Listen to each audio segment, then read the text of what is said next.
So, Midridge, picturesque today, the remains of genocide. In 1066, William the Conqueror invaded England. Everybody knows that story, but how many people know that for 400 or 500 years before that, here in the north of England was the centre of power across the whole of Britain.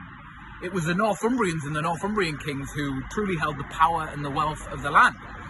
Now, when William the Conqueror invades and takes over with force, he still has a problem, because the difference between the south of England and the north of England back then was weeks of travelling.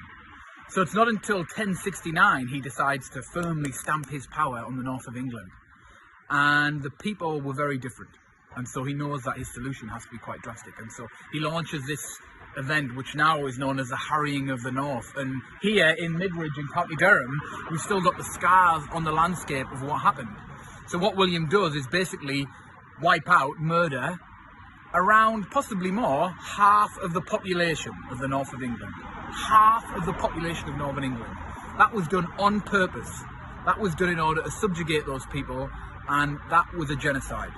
So we are standing in the remains of genocide. And what he did is he rearranged the village and many other villages in the north of England into 2 rows of housing, in which fields were communally worked to the back of those rows of housing, and there was firm control by the local lord of the manor, all of which would pass on wealth back up to William.